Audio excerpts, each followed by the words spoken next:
प्रस्तावना प्रस्तावना। घने पेड़ों की छतरी ने सूरज को रोक रखा था, मानो वह चारों ओर की चकाचौंध के लिए एक अभेद्य अवरोध का काम कर रही हो। अंधेरे में डूबी हुई सूर्य की रोशनी थी। में प्रवेश करने पर पुनर्तः प्रतिबंध लगा दिया गया है। इस जंगल की गहराई में, जंगल के भीतर गहराई में एक छोटी सी झील थी जिसका साफ पानी झील की तलहटी को भी दिखाई देने देता था। ये साफ और शुद्ध पानी गहरे नीले क्रिस्टल जैसा दिखता था। झील में पानी का स्तर काफी कम था, लेकिन जल स्तर किनारों से बहुत नीचे था, मानो वह किसी भी क्षण सूख सकता हो। झील के पानी में जीवन की एक सांस सी महसूस हुई, लेकिन वह बहुत तीव्र नहीं थी। वास्तव में वह काफी कमजोर थी। मृतक के बगल में एक अकेला आदमी खड़ा था। उन्होंने काला चोगा पहना हुआ था और उनकी उम्र 40 के आसपास लग रही थी। सुनहरे बालों की एक लट उनके माथे से नीचे लटक कर उनके गालों तक आ रही थी, जो उनके आकर्षक और दृढ़ व्यक्तित्व को और निखार रही थी। वे बस वहीं खड़े थे, निर्जीव, मानो एक सन्नाटा छाया हुआ हो। उससे उदासी की भावना झलक रही थी। उससे थोड़ी दूरी पर अलग अलग कदकाठी के कई लोग खड़े थे। उनकी शक्ल सूरत अलग अलग थी, लेकिन उनमें एक बात समान थी, उनके चेहरे पर उदासी छाई हुई थी।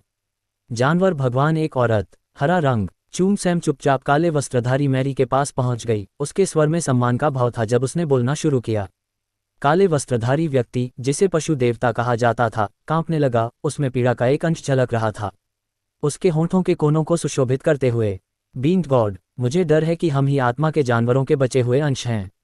मैं किसका भगवान हूँ? हरे वस्त्रधारी महिला एक पल के लिए चुप रही, फिर धीरे से बोली, 10,000। कई साल बीत चुके हैं। 10,000 हुओ युहाओं के बाद से कई साल बीत चुके हैं। स्पिरिट पैगोडा की स्थापना की। स्पिरिट पैगोडा आज भी मौजूद है, लेकिन हम जैसे आत्मावान प्राणी विलुप्त होने की कगार पर हैं, पशु देवता ने कड़वाहट से कहा। मानवता, वे पहले ही इतने शक्तिशाली हो चुके हैं कि उनसे मुकाबला करना असंभव है। स्टारडोव, जंगल ही हमारी आत्मा के लिए एकमात्र आश्रय स्थल बचा है। जानवर, हाँ बिल्कुल सही। हरे वस्त्रधारी महिला चुप हो गई। तभी अचानक पशु देवता ने अपना सिर उठाया। उसकी आंखों से सुनहरी रोशनी की 2 लपटें निकल रही थीं। उसी क्षण एक भयानक आभा फैल गई, जिससे पूरी दुनिया कांप उठी। उफ! उनके पैरों तले जमीन हिल गई। तीव्रता बढ़ने से पहले एक क्षण के लिए झील का पानी अभी भी पहले की तरह ही साफ था, लेकिन अब उसकी सतह से बुलबुले तेजी से उठने लगे थे।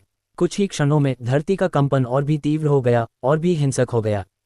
क्या हो रहा है? क्या इंसान आ गए हैं? हरे वस्त्रधारी महिला ने घबराकर चिल्लाया। तो चलो, मौत तक लड़ते हैं। एक शक्तिशाली, एक हटे कट्टे आदमी ने अपने पूरे शरीर को हिलाते हुए जोर से दहाड़ मारी। अचानक परिवर्तन आया। वह एक भयंकर भालू में बदल गया। 30 मीटर ऊंचा, उसका पूरा शरीर क्लार्क गोल्ड की चमक से ढका हुआ। भालू स्वामी, शांत हो जाओ, ये सबसे मानवीय नहीं है। पशु देवता चिल्लाया। उसका पहले का गंभीर चेहरा अब परास्त हो चुका था। अवर्णनीय परमानंद, समाप्त, समाप्त, पूरा हो गया। एक दबी हुई आवाज, वह आवाज पूरे जंगल में गूंज उठी। बिना किसी चेतावनी के आवाज गूंजती हुई प्रतीत हुई, सभी दिशाओं से, जो इसके अतिरिक्त। आवाज दबी होने के कारण यह निर्धारित करना मुश्किल हो गया। आवाज का लिंग, धमाका, धरती फट गई और पूरा जंगल सिहर उठा। थोड़ा सा पानी अभी भी झील के भीतर ऊपर की ओर छिड़काव किया गया, जिससे तुरंत ही बंजर झील का तल सामने आ गया। धमाका, एक चांदी जैसी रोशनी बुलबुले की तरह ऊपर उठी। धरती में दरार और फिर भारी किनारे से टकराया। यह एक शानदार चांदी के रंग का चमकीला पंजा था। वह चांदी का पंजा कई चीजों से ढका हुआ था। चांदी के षटकोणीय तराजू, जिनमें से प्रत्येक अपवर्तित होता है, प्रकाश से एक अद्भुत वैभव का सृजन होता है। तेज आवाज के साथ थी, अतुलनीय दमनकारी शक्ति जिसने बनाया। सभी जीवित प्राणी श्रद्धापूर्वक घुटने टेकते हैं। पशु देवता की तल्लीन निगाहें और गहरी होती गईं। जैसे ही उसने एक कदम आगे बढ़ाया, रोशनी और भी बढ़ गई और वह एक घुटने पर बैठ गया। उसने आदरपूर्वक उद्घोषणा हुई, प्रभु का स्वागत है। धरती पल भर में फट पड़ी। एक शक्तिशाली आभा उत्सर्जित हुई, जिससे ये भी हुआ। फेरारियस, 30 मीटर लंबा भालू, हवा में उड़ गया। 3 से अधिक ऊंचाई वाली एक विशाल आकृति अचानक 100 मीटर की लंबाई में तेजी से ऊपर उठा। भारी बारिश से पहले बाहर पास का ऊंचा थी। वह एक बार है, जो लोग ऊंचे खड़े थे, अब उनकी जगह इस विशालकाय ने ले ली है। राक्षस, जब इस चांदी के विशालकाय राक्षस का सामना करना पड़े, हालांकि वे केवल प्रणाम कर सकते थे, इसके पहले स्वयं वह मर गया, लेकिन मैं अभी भी जीवित हूँ। गहरी आवाज दुख से गरजते हुए बोला, वे नीच लोग, मनुष्य हमें विलुप्त करना चाहते हैं। 7 जून की वे जाग उठे हैं, उनका विनाश का दिन आ गया है। आखिरकार पहुंचे। एक चमकदार चांदी की रोशनी ने सभी को चकाचौंध कर दिया। सेउल जानवर, वे केवल घुटने टेक सकते थे, सिर उनके शरीर कांपते हुए नीचे झुक गए। परमानंद, उस राक्षस देवता ने उत्सुकता से कहा, प्रभु, मानवता पहले ही अत्यधिक शक्तिशाली हो चुकी है। मैं बहुत लंबे समय तक बातचीत करने में भी असमर्थ हूँ। मानवता के सर्वश्रेष्ठ आत्मिक तंत्र के विरुद्ध हमें पूरी तरह से दबाने में कामयाब रहा है।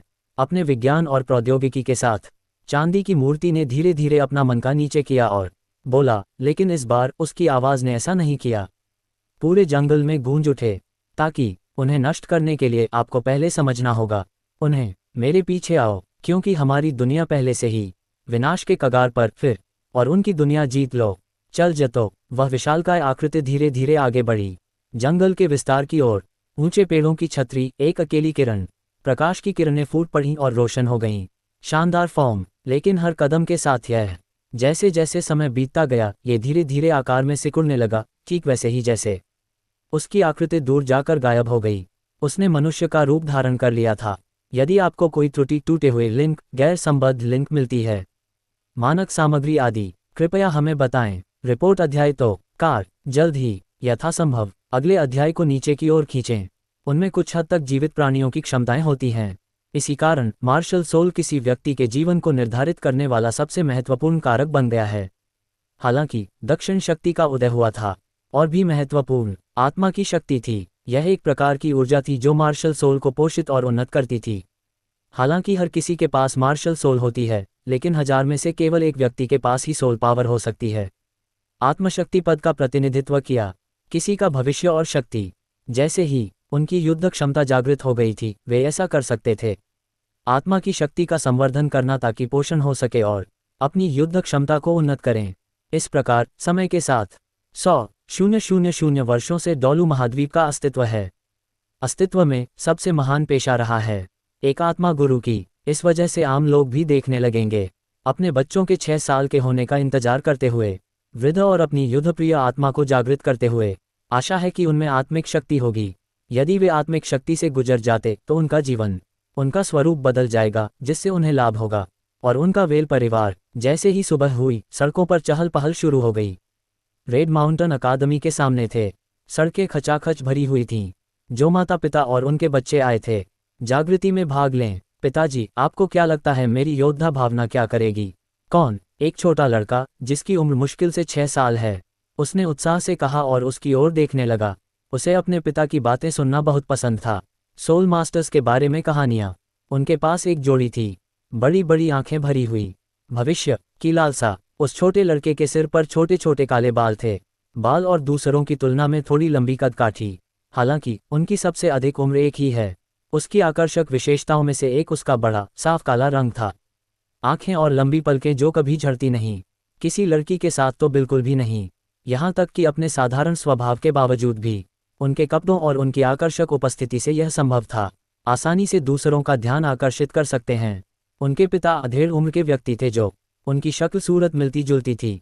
उनके पास एक मध्यम आकार का और औसत ऊंचाई वाला, उसके बारे में सब कुछ औसत दर्जे का था। पिताजी को भी नहीं पता। ये सब इस पर निर्भर करता है। उसके पिता ने एक उदास आह भरी। उसके हृदय के भीतर वास्तव में जागृति दिन एक निर्णायक क्षण था जो किसी व्यक्ति के भविष्य का फैसला करता था। जीवन और भविष्य चाहे कोई व्यक्ति, आत्मा की शक्ति ही मार्ग तय करेगी उनके जीवन का। सौभाग्य से इस युग वे जो आत्मा के स्वामी बनने में असमर्थ थे, फिर भी उनका भविष्य काफी अच्छा हो सकता था। निश्चित रूप से आत्मा की शक्ति है ना? उस प्यारे से लड़के की आंखें भरी हुई थीं। आशा। उसके पिता ने उसके सिर पर हाथ फेरा और मुस्कुराए। चाहे आप में आत्मा हो या ना हो, इससे कोई फर्क नहीं पड़ता। शक्ति। पिताजी तुम्हें हमेशा प्यार करेंगे। माता पिता का लगातार तांता लगा हुआ था और बच्चे बाहर निकलते हुए गुजर रहे थे। अकादमी का प्रचंड बहुमत। वे सभी निराशा भरी आहें भरते हुए चले गए। लेकिन कभी कभी उनमें से एक ऐसा होगा, अत्यंत प्रसन्न, कारण पूछने की कोई आवश्यकता नहीं थी। उनकी युद्धप्रिय आत्मा ने अवश्य ही जन्म दिया होगा। आत्मिक शक्ति। इसने तुरंत ही आकर्षित किया। दूसरों की ईर्ष्या और जलन भरी निगाहें। किसी लड़की के साथ तो बिल्कुल भी नहीं। यहाँ तक कि अपने साधारण स्वभाव के बावजूद भी कपड़े, उनकी उत्कृष्ट उपस्थिति आसानी से दूसरों का ध्यान आकर्षित कर सकते हैं। उनके पिता अधेड़ उम्र के व्यक्ति थे। उनकी शक्ल सूरत मिलती जुलती थी। उनके पास एक मध्यम निर्माण और औसत ऊंचाई। उसके बारे में सब कुछ औसत दर्जे का था। पिताजी को भी नहीं पता। ये सब इस पर निर्भर करता है। उसके पिता ने एक उदास आह भरी। उसके हृदय के भीतर वास्तव में जागृति वह दिन निर्णायक दिन था जिसने एक के भविष्य का फैसला किया। जीवन और भविष्य चाहे कोई व्यक्ति, आत्मा की शक्ति ही मार्ग तय करेगी। अपने जीवन के सौभाग्य से इस युग में वे जो आत्मा के स्वामी बनने में असमर्थ थे, उनका भविष्य अभी भी काफी अच्छा हो सकता है। निश्चित रूप से उनमें आत्मिक शक्ति है ना? उस प्यारे से लड़के की आंखों में आशा भरी हुई थी। उसके पिता ने उसके सिर पर हाथ फेरा और मुस्कुराए। चाहे आपके पास आत्मा हो या ना हो, शक्ति, पिताजी तुम्हें हमेशा प्यार करेंगे।